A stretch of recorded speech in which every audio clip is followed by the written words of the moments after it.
Hello friends, नमस्कार। आज हम बात करने वाले हैं जून 2024 में जो एग्ज़ाम होना था अपना CSIR नेट का, उसको लेकर के जो पोस्टपोन की न्यूज आई है वो अब आपको किस प्रकार से नेक्स्ट प्रोसेस करना है और क्या पॉसिबिलिटीज रह सकती हैं एग्जामिनेशन को लेकर के, और साथ में आप इस टाइम में कैसे बेस्ट यूटिलाइजेशन करें और अच्छे स्कोर की तरफ आप कैसे बढ़ सकते हैं। इन सारी चीज़ों पे बात करेंगे।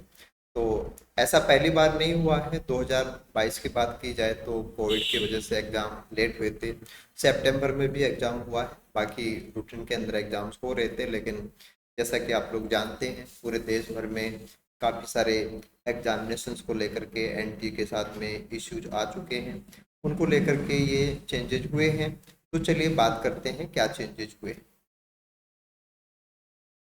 देखिए, यहाँ पे हम देख सकते हैं जो एनटीए का ऑफिशियल वेबसाइट है, जो कि CSIR UGC नेट के लिए डेडिकेट इंटरफेस है, वहाँ पे आप देख पा रहे हैं कि सबसे ऊपर हाईलाइट में चल रहा है कि जून 2024 का जो एग्ज़ाम है दैट हैव बीन पोस्टपोन्ड, और वेबसाइट को कंटिन्यूस देखने के लिए स्टूडेंट्स को सजेस्ट किया गया है।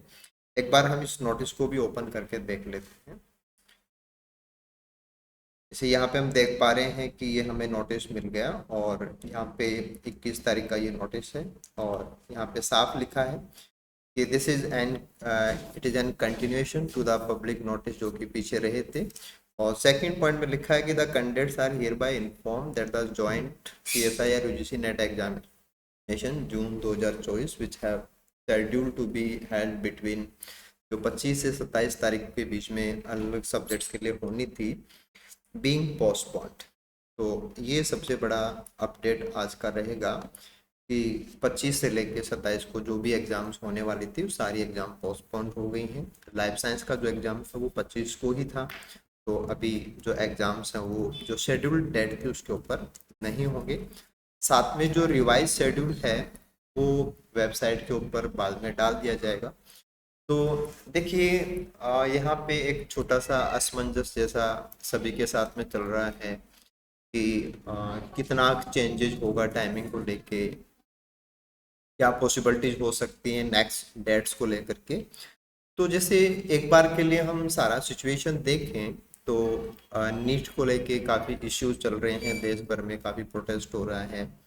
18 तारीख को UGC नेट हुआ था, वो पेपर बेस्ड एग्जाम थी, और 19 तारीख को ही फिर उसको पोस्टपोन करना पड़ा। और हालांकि नीट का पेपर और UGC नेट का पेपर दोनों ऑफलाइन पेपर थे, लेकिन CSIR का पेपर है वो तो कंप्यूटर बेस्ड ही होना था। बट सिस्टम को लेकर के जो भी इश्यूज गवर्नमेंट को प्राप्त हुए हैं, एजेंसी से मिले हैं, उनको ध्यान में रखते हुए एग्ज़ाम्स काफ़ी फेयर हों। आई होप इस फेयरनेस के लिए ही ये कदम उठाया गया है। तो अभी इसके बारे में हम एग्जैक्टली कुछ भी नहीं कह पाएंगे, क्योंकि हाई लेवल के ऊपर किस प्रकार के डिसीजन लिए जाते हैं, क्योंकि एक के बाद एक कंटिन्यूस 3 एग्जाम्स का मैटर हो चुका है। तो ऑफलाइन एग्जामिनेशन और कंप्यूटर बेस्ड एग्जामिनेशंस, और फिर CSIR के जो सेंटर्स रहे थे उनको लेके चेंजेस हो सकता है, जो कि एक संभावना नज़र आ रही है कि किसी भी प्रकार के इश्यूज ना क्रिएट हों। उनसे बचने के लिए कोई ना कोई टेक्निकल जो सिक्योरिटी है उसको लेकर के बहुत सारे चेंजेस में भी करने पड़ सकते हैं। हालांकि CSIR ने एग्ज़ाम सेंटर्स बता दिए थे, सिटी इंटीमेशन आपके पास आ गया था, लेकिन जहाँ तक संभावना लग रही है सारा कुछ चेंज होगा, और इसमें कुछ टाइम भी लग सकता है। एग्जैक्टली कुछ भी नहीं कहा जा सकता। देखो, ऐसे सिचुएशन में स्टूडेंट्स के सामने जो सिचुएशन है उसको डील करने के लिए एक सजेशन में ऐड करना चाहूँगा, वो ये रहेगा कि ऑलमोस्ट 25 को लेकर के एग्ज़ाम्स का प्रिपरेशन चल रहा था, और आप लोगों ने नो डाउट काफ़ी अच्छे से अपना जो सिलेबस है जो भी आपने शेड्यूल्ड किया था उसको कवर कर लिया होगा। लेकिन अब आपके पास जो भी टाइम बचेगा उसको आपको, जो भी आपके वीक सेक्शंस हैं या जिनको और टाइम देने की ज़रूरत थी, उसके लिए आप काम में लीजिए। कुछ एक्स्ट्रा टॉपिक्स जो आप पहले चाह रहे थे कि ऐड कर लें वो ना कर पाए थे, उनको भी आप अभी ऐड कर सकते हैं। और सिलेक्टेड टॉपिक्स के ऊपर आप दोबारा से जा सकते हैं, उनको और बेटर तरीके से कवर कर लीजिए, उनको आप स्टडी आउट कर लीजिए, उनके साथ में जुड़े हुए क्वेश्चंस हैं उनके ऊपर आप अपनी प्रैक्टिस बढ़ा लीजिए।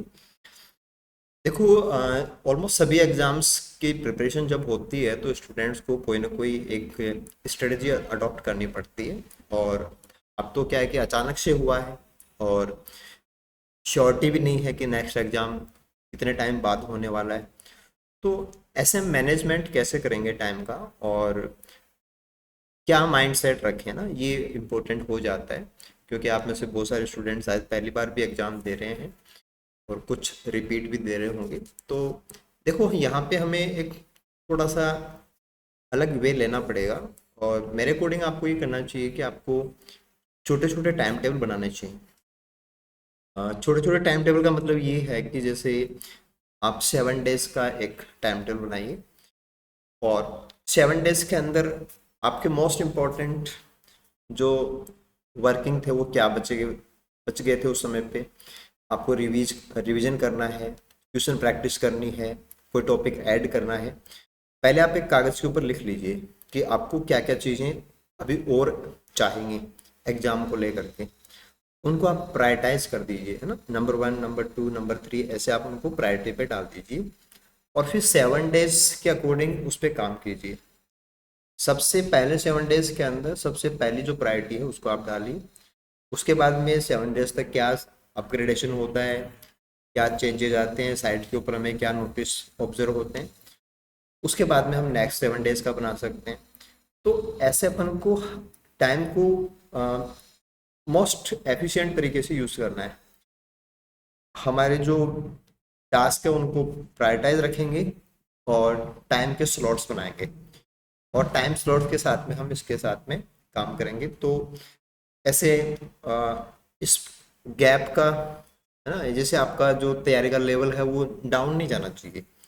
ये बहुत इंपॉर्टेंट चीज़ होती है, क्योंकि कोई भी साइड का कोई दूसरा चैलेंज या दूसरा कोई टास्क वो आपको नहीं लेना है ना, इसको मिस आउट भी नहीं करना है, डिले भी नहीं करना है। तो जो पीक आपकी चल रही थी वो मेंटेन होनी चाहिए, और कोशिश करनी है कि उससे ज़्यादा होनी चाहिए, है ना। मोस्ट ऑफ द स्टूडेंट्स के साथ में क्या होगा कि वो थोड़ा सा जो लेवल है उसको नॉर्मलाइज रख लेंगे, थोड़ा सा डाउन हो जाएगा, वो गलत होगा, उससे आपको बचना है।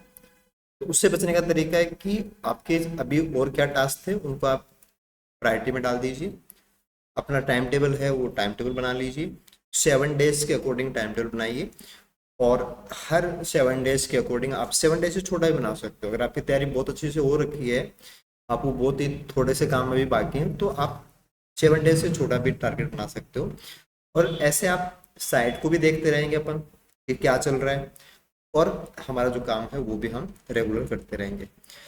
तो मेरी तरफ से आपको ये सजेशन रहेगा कि इस सिचुएशन में आपको घबराने की जरूरत नहीं है, कुछ भी ऐसे हड़बड़ाहट करने की जरूरत नहीं है, बिल्कुल से कूल माइंड रहिए।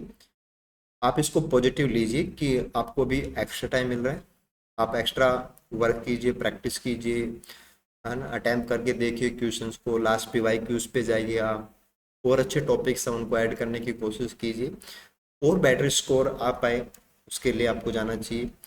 मे बी सिचुएशन कितनी चेंज होगी और एनटीए क्या स्टेप लेता है, मे बी जो पहले पेपर आना था हो सकता है कि उसमें भी चेंजेस हो जाएं, क्वेश्चंस भी चेंज हो सकते हैं, कि एक्सपेक्टेड जो पेपर था और अब जो पेपर है उसमें चेंज भी हो सकते हैं।